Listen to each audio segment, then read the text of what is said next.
What's up guys, Pensential 8505 here. Well, I have yet another new set to show you guys. This is the Lionel Milwaukee Limited, made in 1978. This is a really cool set, and I can't wait to show you guys this. So, sit back, relax, and enjoy. Grab a snack, grab a drink, and let's review the Lionel Milwaukee Limited.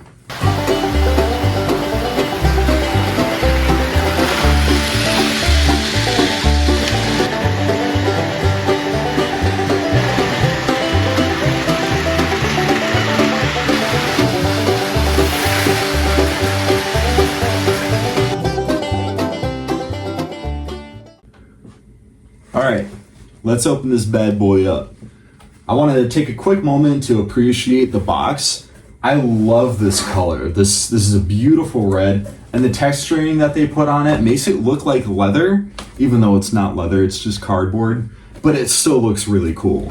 Anyway, opening up the box, it's just a lift away lid, as you can see, and there you have it.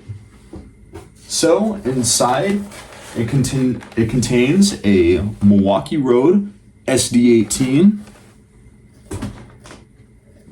a Great Northern auto rack,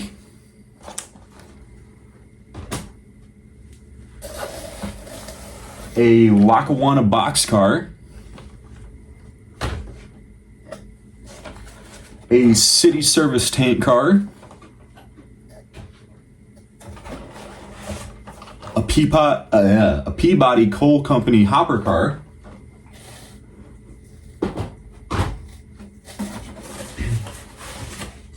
a Vermont Milk refrigerator car,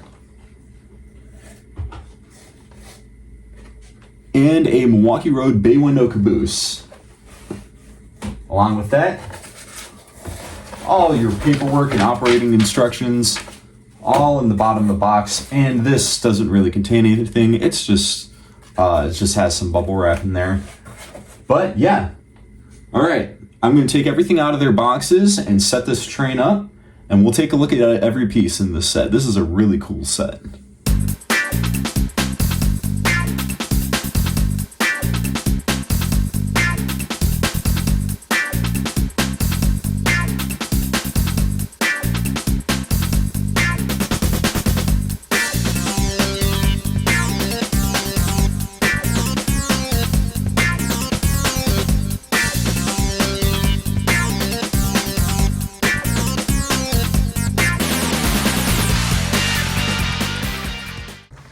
All right, I got the train on the track, and man, this set looks awesome.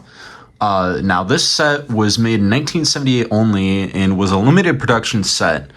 This set was one of their top-of-the-line sets, featuring their brand new SD18 tooling, plus every car in the set has die-cast sprung trucks. I have not seen a set like this yet, and man, this is just a gorgeous set. Everything is crisp and clean, and yeah, without further ado, let's take a look at every piece in this set. All right, the first piece we're going to look at is the Milwaukee Road SD18. So some facts about the real SD18s. The SD18 was one of EMD's first low-nose 6-axle diesels that they offered. Now, these engines were actually more popular in foreign countries rather than here in the United States. And yeah, they were decent diesels. Now, the Milwaukee Road never actually owned any SD18s, but they did own similar-looking SD10s. So this is not an entirely accurate model, but still a good representation. I still think it looks very nice. The SD18 shown here, that Lionel's SD18 models were actually, I believe, were modeled after the Chesapeake and Ohio's SD18s due to the low nose being tapered down towards the pilot. So with that, Let's take a closer look at all the details on this engine. Starting off with the front pilot of this engine, as you can see, we have the Milwaukee Road name painted on there, as well as a body screw right underneath. The frame is made of sheet metal, and the handrails are also made of sheet metal, and they look quite nice. You have a opening front coupler that opens like so, and there's a little tab there so you can open it. You have a light in the cab, which also lights up the headlight and number boards, though the number boards do not have any numbers in them. And there is a little scratch here, but that's okay. Again, it's a minor imperfection, but I am willing to look past that. As well, there are molded in marker lights, though they are not lit, but they still look quite nice. Moving over towards the cab, we have the Milwaukee Road logo printed onto the side of the cab. You have plastic inserts for the windows.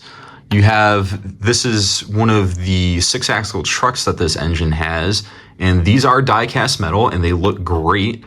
And you can also see the continuation of the sheet metal handrails, and there's a lot of molded in detail that looks very nice. Moving down the side of the engine here, you can see more continuation of the sheet metal handrails. You have the Milwaukee Road name printed on the side there, along with the model number 8855, printed in white there. You have a plastic fuel tank, and there's that rear die-cast 6-axle truck, which looks great. And there is a lot of molded in detail that looks quite nice. Looking at the rear of the engine, you have a sheet metal handrail. There's a body screw holding the body in place. You have a backup light and backup marker lights and rear number boards, but these are not lit. You have a operating knuckle coupler at the rear that opens like so. It is a little tough to open because it's been sitting for a while. And there are molded in grab irons going up the one side, and this, I'm not sure what it is exactly, but it's molded in and looks quite nice. And looking at the top of the engine, you have a separately applied bell, which is made out of metal, a separately applied horn made out of plastic, and then the radiator fan and this box here are actually one piece that is separately applied, as well as there's a molded in radiator fan back here and some other molded in details that look, again, quite nice. And looking underneath the Locomotive, this engine has 2 pickup rollers on the rear truck, and the front truck is powered, but it does not have pickup rollers. This engine does not feature magnet traction, but does have 2 traction tires here and here. And this also has a unit lockout lever down in this hole here. Next up is the city service tank car. It has this beautiful green color with the city service logo printed on the side, the car number 9277, and the Lionel logo with the build date of January 1978. It has a black plastic frame, separately applied grab irons going along the sides of the car, the separately applied metal ladders, and a separately applied metal platform. This also has die-cast sprung trucks, as you can see. Also has opening knuckle couplers on both ends of the car, like so, and there is a separately applied brake wheel. Next up is the Peabody Coal Company hopper car. This is cast in a yellow plastic with black stamped lettering. It looks very nice. You got this little coal logo here. You got the car number 9276, the build date of January 1978 with the Lionel logo. Again, you have die-cast sprung trucks with operating knuckle couplers, a separately applied brake wheel. Now, interestingly enough, this car does not feature a coal load or a covered top, which I think is quite interesting. Usually these cars do either come with the roof hatches or with a coal load. So quite interesting, but still a great car nonetheless. Next up is the Great Northern Auto Rack car. It's cast in this beautiful blue plastic with white lettering. You have the Great Northern logo there, the Great Northern name down here, some car information along the side here, the car number 9216, the Lionel logo, and the build date of January 1978. Features die-cast sprung trucks with operating knuckle couplers. You have these little black gates that are separately applied to keep cars from rolling off the ends. And this can actually hold cars. Now, the most common cars that you could put on this that will fit well are 1/64th scale cars, like Hot Wheels cars. To demonstrate, I have this Hot Wheels RD04 from the Acceleracers line. And as you can see, they do actually fit on there and roll quite nice. Now, this is one of the earlier auto racks, so it doesn't have the nubs on the platform to keep cars from rolling along on here. But still, they look quite nice. Now, like I said, 1/64th scale cars do fit on here, but they're not going to look quite right as they're not the right scale. But still a really cool car overall. Next up is the Locomotive box car. The body is cast in a brown plastic with white lettering. You got the Locomotive name, some car information, the car number 9411, the route of the Phoebe Snow slogan. You got some more car information, the Lionel logo, and build date, again, of January 1978. You have a lot of molded in detail that looks very nice. Have opening doors on both sides of the car with a separately applied guide rail up top and a molded in guide rail at the bottom. You have a separately applied brake wheel at the end. Die-cast metal sprung trucks with operating knuckle couplers. And yeah, this car looks great overall. Next up is the Central Vermont wood-sided reefer. You have it's cast in black plastic with the sides and bottom painted silver, which is very sharp looking. You have the Central Vermont name, Vermont Milk on the side, Green Mountain Route slogan here. You got the car number 9876, and the Lionel logo and build date of January 1978. Two separately applied guide rails, and the doors do actually open, like so. A lot of molded in detail, which looks very nice. You got a ladder on the side there, and a lot of molded in detail on the bottom, even with the air brake pump.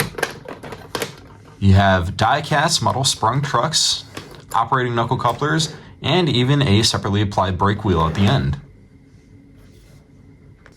And lastly is the Milwaukee Road bay window caboose. This car is cast in a black plastic with the sides painted orange. You have the Milwaukee Road logo printed here. Got the car number 9269, nice, with the Lionel name and the build date, again, January 1978, as with everything else in this set. This is a lighted car, so there are clear plastic window inserts and there is a light inside. You have little plastic inserts for the marker lights back here. You have a separately applied smokestack, which is applied by the user. You have metal ladders on the ends, separately applied brake wheels on both ends, die-cast metal trucks, but these trucks are not sprung, and operating knuckle couplers at both ends. Alright, now that we've taken a look at everything in this set, let's take it for a few laps around the layout.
there you have it, folks. Man, this set is an amazing set. Like, honestly, I'm in love with this set. This set is a prime example of why the MPC era is not junk. The MPC era, as you can see here, had great stuff. All the freight cars have die-cast metal trucks that are sprung. The caboose, die-cast trucks, though they aren't sprung, still has lights inside of it. You have a SD18, which was brand new at the time.